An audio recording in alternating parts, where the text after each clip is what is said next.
Estimados alumnos, reciban saludos cordiales. En el curso de Derecho Empresarial y Sociedades, en esta oportunidad trataremos el impuesto general a las ventas. El objetivo es dar un alcance global de la naturaleza del impuesto general a las ventas, de tal forma que el estudiante se encuentre en aptitud de entender su mecánica y así poder aplicarla en el ejercicio de su profesión. Iniciaremos esta sesión conociendo sobre las características, sujetos y nacimiento de la obligación tributaria correspondiente al IGB. Repasaremos sobre el impuesto bruto, las inafectaciones y exoneraciones, la tasa del impuesto, así como el denominado crédito fiscal y sus requisitos. Finalmente, aprenderemos sobre la determinación y liquidación del impuesto.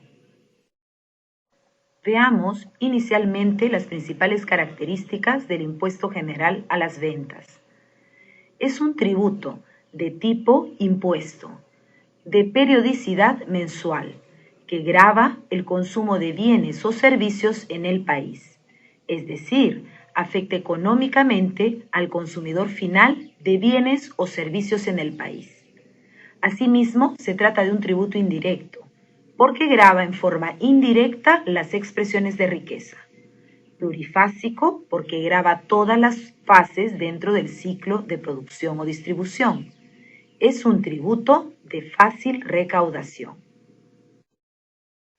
Respecto a las exoneraciones, el apéndice 1 y 2 de la ley del IGB publica una lista de bienes y servicios exonerados, entre los cuales encontramos a la venta de caballos, asnos, mulos y animales vivos, etc., así como determinados servicios como los de transporte público de pasajeros dentro del país, excepto el transporte público ferroviario de pasajeros y el transporte aéreo.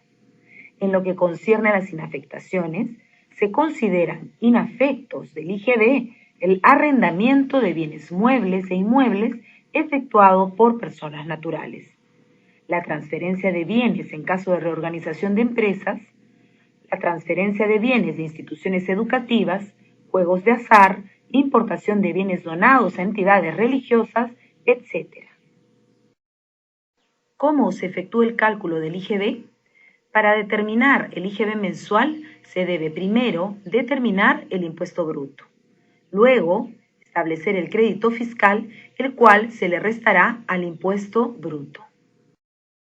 El impuesto bruto es el monto resultante de aplicar la tasa del 18% sobre las operaciones gravadas. Recuerde que la tasa aplicable desde el 1 de marzo del 2011 es de 18%.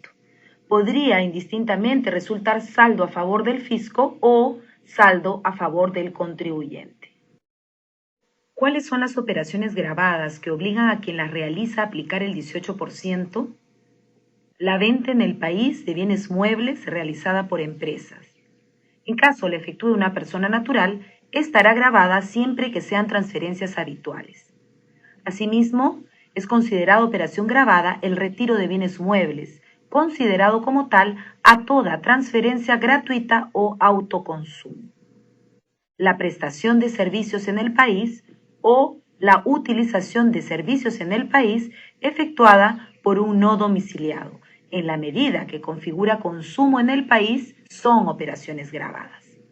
Finalmente, los contratos de construcción, la primera venta de inmuebles que realicen los constructores de los mismos y la importación de bienes son también operaciones gravadas con el IGB.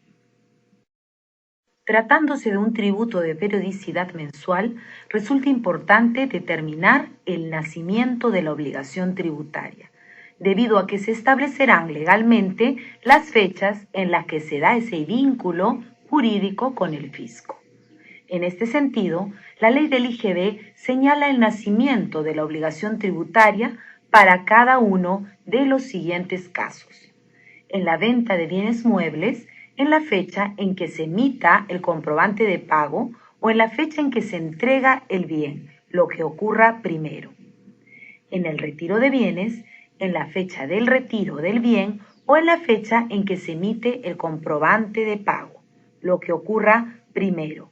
Recuerde usted que el reglamento de comprobantes de pago obliga a emitirlos en operaciones de transferencia de bienes bajo cualquier título. En la prestación de servicios, en la fecha en que se emite el comprobante de pago o en la fecha en que se percibe la retribución, lo que ocurra primero.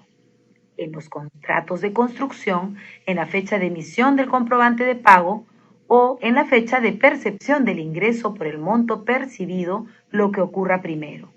En la primera venta de inmuebles, en la fecha de percepción del ingreso respecto del monto que se perciba, sea parcial o total, también si éste es denominado arras.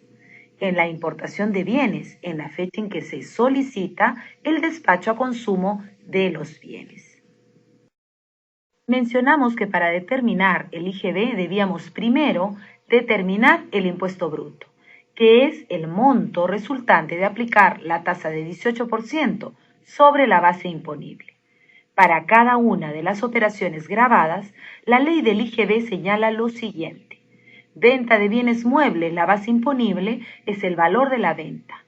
Retiros, la base imponible es la fijada de acuerdo con las operaciones onerosas efectuadas por el sujeto con terceros. En su defecto se aplicará el valor de mercado. Prestación y utilización de servicios es el total de la retribución. Contratos de construcción es el valor de la construcción. La primera venta de inmuebles es el ingreso percibido. Y en la importación, la base imponible está dada por el valor CIF aduanero más los derechos e impuestos que afecten la importación, menos el IGB. Crédito fiscal. El crédito fiscal es otro de los conceptos importantes a determinar para el cálculo del IGB, pues lo deducíamos del impuesto bruto para determinar el impuesto a pagar. El crédito fiscal es el IGB consignado separadamente en el comprobante de pago que respalda la adquisición de bienes, servicios y contratos de construcción o el pagado en importación del bien. Deberá ser utilizado mes a mes.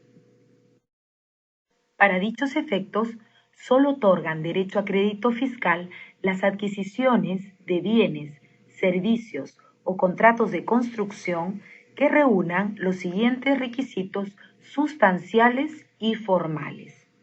Empecemos por los requisitos sustanciales.